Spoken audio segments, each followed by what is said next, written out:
Peace talks fail. Humans reply Horrifies the Galaxy Part 1. The orbital station Viridia hung in the silent dark between two star systems, a silver ring spinning slowly against the endless black. Inside its polished halls, over 200 alien species gathered for the Galactic Concord Summit, the largest peace assembly in recorded history. The air hummed with translators, the scent of strange oils and the quiet tension of old grudges barely held in check. At the center of it all sat the human delegation, small in number but impossible to ignore. They wore simple gray uniforms with no insignia, no weapons, and no visible fear. Ambassador Elena Cruz stood near the main chamber's edge, her dark eyes scanning the crowd without blinking. Beside her, Fleet Liaison Daniel Holt adjusted his collar, not out of nerves but habit. Both had seen war before. They knew when silence meant something was coming. The summit had been called after a series of violent clashes along the outer rim. The Cathari hive mind accused the Varelian Dominion of sabotaging their breeding nests. The Dominion claimed the Cathari had attacked their mining outposts first. Both pointed fingers at humanity, saying human scouts had been spotted near the conflict zones, though no proof was shown. The High Council of the Galactic Assembly, a group of elder delegates from the oldest species, had grown tired of the chaos. They saw humanity as the newest and least predictable member of the galactic community, and many believed the humans were stirring trouble to gain power. Their solution was simple: force Earth to stand down. When Elena was called to speak, the chamber fell quiet. The Cathari delegate, a towering mass of chitin and clicking limbs, shifted impatiently. The Varelian envoy, cloaked in shimmering silver fabric, watched with cold eyes. Elena stepped onto the central platform, her voice calm and steady as she addressed the assembly. She denied any human involvement in the border skirmishes.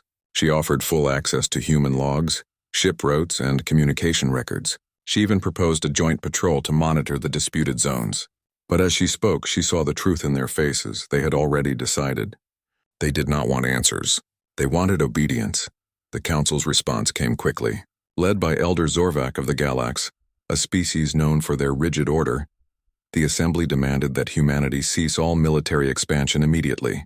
They required Earth to submit to galactic oversight, surrender control of its outer colonies, and allow inspectors onto every human vessel. The terms were not a negotiation. They were an ultimatum. Zorvac's voice boomed through the chamber as he declared that humanity's reckless independence threatened the stability of the entire galaxy.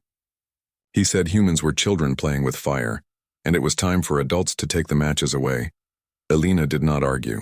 She simply nodded, thanked the Council for their time, and returned to her seat. Daniel leaned close and whispered, "They think we'll just agree." Elena gave a small smile. "They don't know us." Around them, other delegates began to murmur. Some looked satisfied, others uneasy. None understood what it meant when a human stopped talking. Back on Earth, the news spread fast. In cities from New Chicago to Lunar Haven, people watched the summit broadcast with growing anger. Humanity had joined the galactic community only 70 years earlier, after first contact with a damaged scout ship from the Varelian Dominion. Since then, Earth had worked hard to prove itself. A reliable trade partner, a neutral mediator, a species that kept its word. Now, after decades of cooperation, they were being treated like a threat. President Mara Ellison watched the recording from her office in Geneva. She did not speak for a long time. Then she called a secure meeting with the Joint Strategic Council. On Mars, in the red dust plains near the Tharsis shipyards, workers paused as emergency alerts flashed across their wristbands. On Titan, deep inside the methane-shrouded orbital docks, engineers received sealed orders and began rerouting power through hidden conduits. No public announcement was made. No panic spread. But across human-controlled space, a quiet shift began. Civilian freighters altered course away from contested systems. Deep-range sensor buoys powered down non-essential systems. And in secure vaults beneath the lunar surface, dormant protocols received a single activation code. Meanwhile, on Viridia, Elena and Daniel prepared to leave. Their request for a private audience with the Council had been denied. Their data logs, offered freely, were dismissed as easily falsified. The message was clear. Humanity's word meant nothing. As they boarded their shuttle, Daniel looked back at the station. "They think this is over," he said. Elena stared ahead. "It hasn't even started." The shuttle lifted off without fanfare. Inside, encrypted data streamed from hidden sensors embedded in their diplomatic badges. proof that several council members had exchanged messages before the summit even began, coordinating their stance against Earth. The humans had been judged before they spoke. Now they would be remembered for what came next as the shuttle entered jump space. The stars blurred into streaks of light. Far below on the surface of Viridia, the alien delegates resumed their debates. Confident they had tamed the upstart species from the third planet of Sol, they laughed over shared meals, certain that humanity would comply or be crushed. None of them noticed the last human buoy near the station go dark. None of them understood that silence was not surrender. And none of them knew that on Earth, in a quiet room beneath the Alps, a single command had just been entered into a terminal. It read, "Initiate Veil Protocol. Standby mode. The galaxy had asked for peace. Humanity had offered it. Now the reply would come, not in words but in something far more final. But that was for another time. For now the stars held their breath and the humans went quiet. Peace talks fail. Humans' reply horrifies the galaxy. Part 2 news of the summit's outcome reached Earth before Elena Cruz and Daniel Holt even landed. The Galactic Assembly's demands played on every public screen, in every language, across every colony. People stood in silence as the words scrolled. Surrender, submit, comply. In the streets of New Chicago, a vendor turned off his display. In the domes of Lunar Haven, workers paused their shifts. On Mars, students in the Red Academies watched without speaking. There was no shouting, no riots, no panic. Just a quiet, heavy stillness that settled over human space like dust after a storm. President Mara Ellison did not address the public right away. She sat in the war room beneath Geneva, surrounded by advisors, admirals, and scientists. The room was cold, lit only by soft blue panels and the glow of star maps. No one spoke for a long time. They all knew what the Assembly's ultimatum really meant. It was not about peace. It was about control. And humanity had never bowed to control. Mara finally broke the silence. She asked for a full status report on all defense systems. Not the ones the galaxy knew about. The public fleets, the patrol ships, the orbital shields. She wanted the hidden ones. The ones built in secret during the quiet years after first contact. The ones never logged, never registered, never shown. The room stirred. A young analyst named Jason Lee cleared his throat and said the Orion Veil network was at 92% readiness. The deep-range buoys were all in position. The Titan shipyards had finished retrofitting the last of the Shadow-class carriers. Mars had doubled its drone production. All systems were green. Mara nodded. She gave one order. Recall all civilian vessels from contested zones. Effective immediately. No exceptions. Within hours, freighters, research ships, and colony transports began altering course. Some captains asked why. The reply was always the same: just go. No explanation, no delay. By the next cycle, every human civilian ship within 500 light-years of the outer rim had vanished from galactic tracking grids. Meanwhile, Elena and Daniel arrived at the Lunar Command Hub. They handed over the encrypted data they had gathered on Viridia. Analysts worked through the night, cross-referencing messages, energy signatures, and biometric readings from the summit. By dawn, they had proof. Elder Zorvok of the Galax had met with the Varelian High Envoy 3 times before the summit. The Cathari had received promises of new breeding territories if they supported the motion against Earth. The whole thing had been staged. Humanity was never meant to have a real voice. Daniel stood in the observation deck, watching Earth rise over the moon's edge. He thought about his sister who taught history on Titan. He thought about the kids in New Seattle who played with toy starships and dreamed of being pilots. He thought about how the galaxy saw humans, not as people but as a problem to be managed. He turned to Elena. "They think we're loud because we speak up," he said. "But they don't know what we're like when we stop." Elena didn't answer. She just stared at the blue planet below, her face unreadable. On Mars, the red dust swirled around the Tharsis shipyards as massive cranes moved silently in the thin air. Inside the domes, engineers worked in shifts, welding hull plates, loading munitions, sinking neural cores. No music played. No chatter filled the comms. Just the hum of machines and the occasional beep of a status update. The shipyards had gone dark to outside sensors, their emissions masked by old mining signatures. From the outside, it looked like business as usual. Inside, an entire fleet was being born in secret back on Earth. Schools stayed open. Markets stayed busy. Life went on. But people moved differently. They spoke less. They listened more.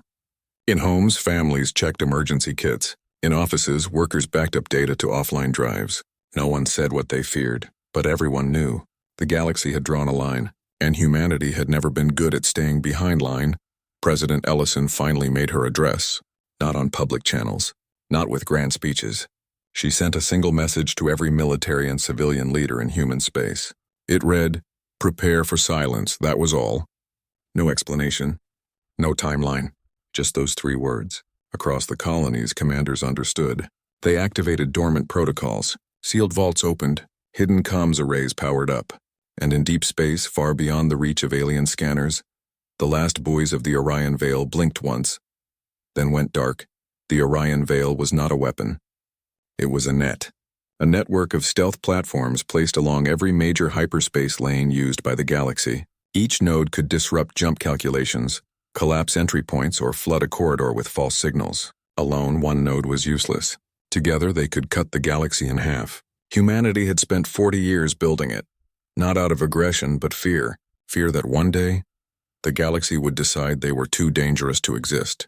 That day had come. Daniel returned to the Fleet Command Center, where he reviewed the latest scout reports. Human deep-range vessels had been watching the Assembly's core worlds for weeks, not to spy, not to threaten, just to see. And what they saw was arrogance. Fleets gathered near Viridia, ready to enforce the ultimatum. Shipyards churned out warships with banners of unity. The Galax broadcast messages of necessary discipline. The Virelians spoke of restoring balance. None of them noticed the quiet withdrawal of human ships. None of them realized that humanity was not retreating. They were setting the stage. Alina met with President Ellison via secure link. They spoke for only 3 minutes. When it ended, Elena walked to her quarters and packed a single bag. She took no personal items, just a data chip, a sidearm, and a photo of her parents, taken on a beach in California long before the stars called. She knew she would not return to Earth for a long time. In the outer colonies, children played under artificial suns, unaware that their world was holding its breath. In the heart of human space, every system waited, not for war, not for surrender, but for the moment when silence would speak louder than any weapon, and far away in the cold dark between stars, the first node of the Orion Veil received its final command. Standby mode confirmed. Ready to activate on signal, the galaxy thought humanity would beg. They did not know that humans had already made their choice. They would not be ruled. They would not be erased. And if peace was not an option, then their reply would be something the galaxy had never seen before. Something quiet, precise, and absolute. But for now, they waited. And in that waiting, the whole of human space fell into a silence so deep even the stars seemed to pause. Peace talks fail. Humans reply Horrifies the Galaxy Part 3. Instead of sending warships or declarations, humanity sent a message. It was not encrypted. It was not hidden. It arrived in every system, on every network, in every language known to the Galactic Assembly. No warning, no fanfare, just a data packet, small and plain, appearing on every public and military terminal from the Galax homeworld to the farthest Virelian outpost. At first, many thought it was a glitch. Then they opened it. The packet contained no threats, no demands, no list of terms. Only footage. Grainy, old, sometimes shaky. It began with black and white images of Earth centuries ago. Cities burning, people running, skies filled with smoke. Then came scenes of rebuilding. Hands planting trees, children in classrooms, engineers welding steel under open skies. It showed humans landing on the moon, then Mars, then sailing past Jupiter in fragile ships held together by hope. It showed hospitals saving lives, farms feeding millions, scientists sharing discoveries freely. It showed loss, yes, but also return. Failure, but also try again. Then the footage shifted to recent times. Not battles, but moments. A human medic treating a wounded Cathari scout after a border accident. A human engineer helping Virelian miners stabilize a collapsing tunnel. A teacher on a neutral station teaching alien children how to read in 3 languages. All real, all verified, all ignored by the assembly finally. The transmission showed real-time telemetry. Not from warships, but from sensor buoys. Human-made, placed quietly along the outer rim over decades. One by one, the buoys appeared on the screen, their signals strong and steady. Then in sequence, each signal vanished. Not destroyed by enemy fire. Not malfunctioning. Self-terminated. Cleanly. Deliberately. The screen held on the last buoy as its light blinked out. Silence filled the feed for 3 full seconds. Then came text. Just one line in plain script, no embellishment. We tried peace. Now watch what we do when we stop trying. The galaxy froze on Viridia. Elder Zorvac stared at the screen in disbelief. He demanded a trace on the transmission. Analysts reported it came from everywhere and nowhere. Relayed through dead-comm satellites, old research probes, even civilian weather drones. It was as if the whole of human space had spoken at once. The Varelian High Envoy ordered a full scan of human territory. What they found made their blood run cold. Every human military ship had gone dark. No engine signatures. No comms chatter. No transponder signals. It was as if the entire human fleet had vanished, but worse was what they did not see. Deep-range scanners picked up faint energy ripples near major hyperspace lanes. Ripples that matched no known technology. The Galactic Science Council ran simulations. The results were impossible. If those ripples were part of a coordinated system, they could destabilize jump corridors across the galaxy. Without stable lanes, no species could move fleets, send supplies, or even communicate faster than light. The galaxy would fracture into isolated pockets, blind and alone. Panic began quietly. A freighter captain near the Sirius relay reported his jump drive failing mid-calculation. A Varelian patrol near the Orion Arm lost contact with command for 12 hours. A Cathari breeding hive on the edge of Dominion space found its supply ship stranded, unable to plot a return course. At first, these were dismissed as malfunctions. Then more reports came. Then more back on Earth. No celebrations took place. No speeches were made. People went to work, tended gardens, played with their children. But in secure bunkers and hidden command centers, humans watched the galaxy react. President Mara Ellison stood in the lunar war room, arms crossed as real-time data flowed in. The Orion Veil was working exactly as designed.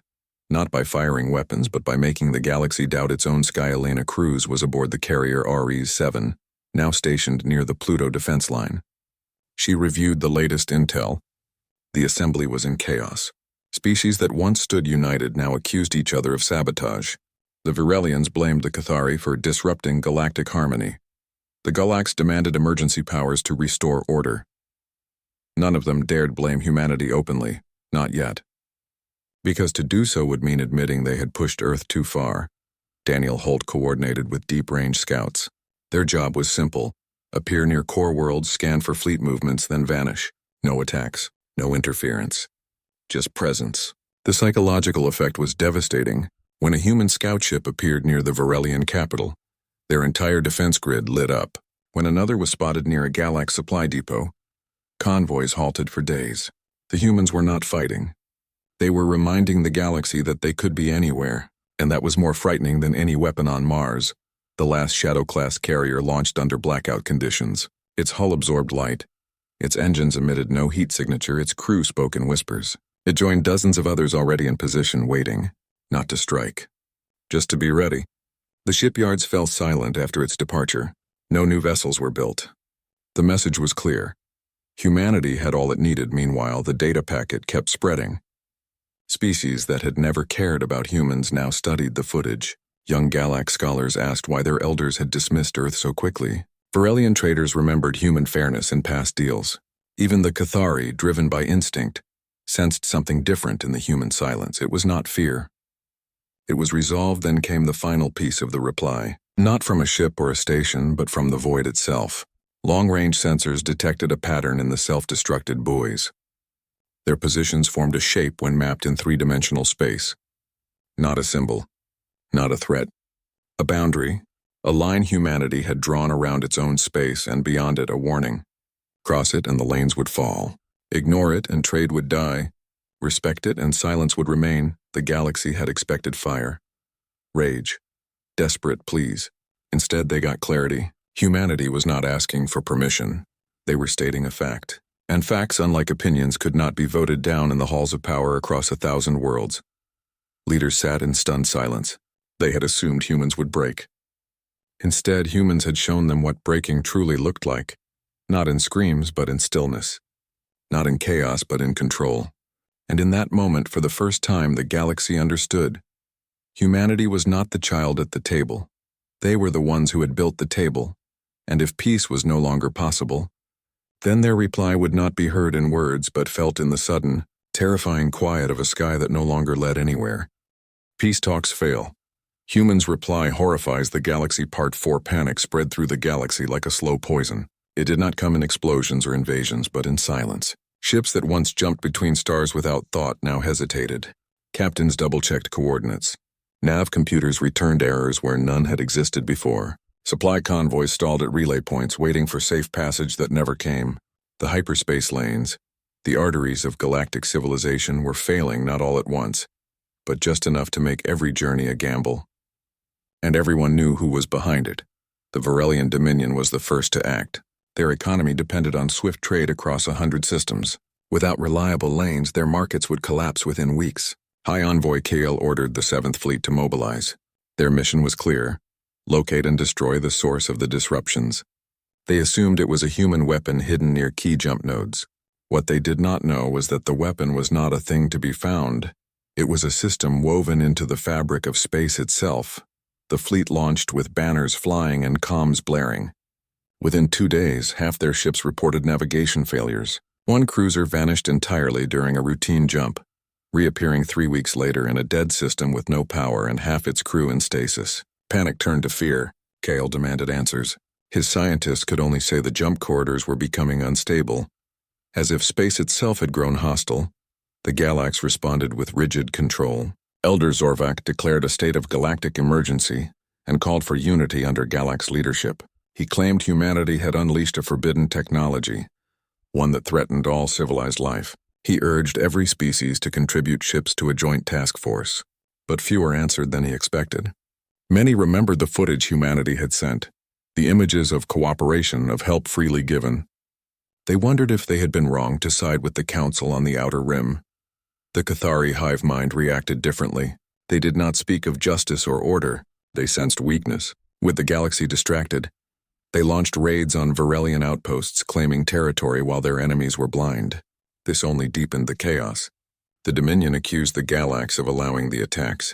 The Galax blamed the Cathari's primitive instincts, and beneath it all, everyone whispered the same question. Where were the humans? The answer came quietly. Human deep-range scouts appeared near major worlds, not attacking, not broadcasting, just watching. One was spotted near the Galax capital, hovering at the edge of sensor range for 6 hours before vanishing. Another passed within visual distance of a Varelian shipyard, close enough to be seen but too far to be caught. They left no message. They did not need to. Their presence alone was a statement. We see you, and you cannot see us aboard the carrier Ares 7. Elena Cruz monitored the situation. She had no orders to engage. Her role was observation and deterrence. Beside her, Daniel Holt reviewed reports from the Orion Vale network. Every node was active, not firing, just ready. A single command from Earth could collapse any lane in the galaxy. So far, President Ellison had given no such order. She was waiting. On Earth, life continued. Markets opened. Children went to school. Farmers harvested crops under artificial suns. But beneath the surface, the entire human network held its breath. Every colony had emergency protocols in place. Every ship had sealed bulkheads. Every citizen knew what to do if the sky went dark. They had prepared for this moment not with fear, but with quiet certainty. Then came the first real test. A Varelian warship, desperate and angry, fired on a human research station near Proxima. The station was unarmed, staffed by scientists studying stellar drift. The attack killed 7 humans. The Varelians claimed it was a mistake, that they thought the station was a weapons platform. No one believed them. Within hours, the reply came, not with missiles or lasers, but with silence. The hyperspace lane connecting the Varelian capital to its primary shipyard collapsed. Not damaged. Not blocked. Gone. The space where it had been now read as impassable void. No calculations could restore it. The shipyard was cut off. Thousands of workers stranded. Billions in resources frozen. The Dominion screamed betrayal. They demanded the Assembly condemn humanity. But the Assembly was broken. Half its members refused to meet. The rest argued in circles. No consensus could be reached. For the first time in centuries, the galaxy had no central voice. Elena watched the reports with cold eyes. She knew the Varelian attack had been a test, a way to see if humanity would flinch. They had not. And now the Dominion was paying the price, not in blood but in isolation. And isolation, for a species built on connection, was worse than war on Mars. Engineers powered down non-essential systems. On Titan, fuel reserves were sealed. On Earth, President Ellison finally spoke, not to the galaxy but to her own people. In a short, unannounced broadcast, she said only this: "We do not seek to rule. We only ask to exist. If they force our hand, we will not strike first, but we will not strike last." The message spread fast. Humans understood. They had never wanted this, but they would not back down. Meanwhile, species that had once scorned humanity began sending private signals, not through official channels, but through old trade frequencies, forgotten relays, even smuggler nets. They asked for guarantees, for safe passage, for a way to keep their own lanes open. Earth did not reply. Not yet. Let them wait. Let them feel what it was like to be ignored. The horror was not in what humanity had done. It was in what they had not done. No cities burned. No fleets clashed. No planets fell. And yet the galaxy was unraveling, because humanity had not attacked the body of the galaxy. They had attacked its nervous system. And without nerves, even the strongest body could not move. As the days passed, more lanes flickered, not randomly. Always near systems that had voted hardest against Earth. Always near fleets that had mobilized. The pattern was clear. Humanity was not punishing the galaxy. They were correcting it. And in the cold dark between stars, the Orion Veil waited, not as a threat, but as a promise. Cross the line and the sky would close. Respect it and silence would remain. The galaxy had thought humans were loud. Now they learned the truth. The most terrifying sound was not a shout, it was the absence of one. Peace talks fail. Humans' reply horrifies the galaxy. Part 5 weeks passed and the galaxy changed. The Grand Assembly dissolved into scattered councils, each species turning inward as supply lines frayed and communication lagged. Without stable hyperspace lanes, empires that once spanned hundreds of systems shrank to isolated clusters. The Varelian Dominion rationed fuel. The Galax froze non-essential travel. Even the Cathari hive mind slowed its expansion, unable to coordinate swarms across broken space. The silence humanity had unleashed was not violent but absolute, and in that silence fear grew louder than any war cry. Then, slowly, the messages began to arrive. Not through official channels, not with banners or demands, but in hushed tones over old frequencies. A Galax trade minister reached out to a human freighter captain he once knew. A Varelian scientist sent encrypted data to a former colleague on Mars, asking if the lanes could be restored. Even a Cathari broodmother signaled a human outpost not with aggression, but with a simple query. How do we speak now? Earth did not answer right away. President Mara Ellison waited. She knew desperation could mimic respect, and she would not be fooled again. She consulted with Elena Cruz, now stationed aboard the Ares 7 near the edge of human-controlled space, and with Daniel Holt, who monitored every whisper from the outer systems. They agreed on one thing. Humanity would not return to the table unless the rules changed finally. A proposal came, not from the Assembly, which no longer existed, but from a coalition of smaller species who had never held much power, but had always valued fairness. They suggested a new framework. Mutual non-interference verified by neutral observers who had no ties to the old council. No oversight of human colonies. No surrender of technology. No more ultimatums. Just clear boundaries and shared silence. Mara accepted. Not with celebration, but with a single transmission. Send your envoys to Luna, unarmed, unescorted, and come in peace, or do not come at all. The first envoy arrived 10 days later. Not a Galax elder, not a Varelian high envoy, but a young diplomat from the Solari, a species known for their honesty and few words. She landed alone in a small shuttle, wearing no armor, carrying only a data slate with her credentials. She was met by Elena Cruz, who said nothing at first, just studied her face. Then Elena nodded and led her inside over the next month. More came. Not many. Not the proud or the loud. Just those willing to listen. They gathered in a plain conference room beneath the lunar surface with no screens, no recorders, no audience. Only humans and aliens sitting at a simple table speaking plainly. No one raised their voice. No one made demands. They spoke of trade routes, of shared research, of how to rebuild trust not with treaties but with time. As a gesture, not a concession. Elena ordered the deactivation of the first Orion Veil node, the one near the Sirius relay. Sensors across the galaxy detected the change instantly. The lane stabilized.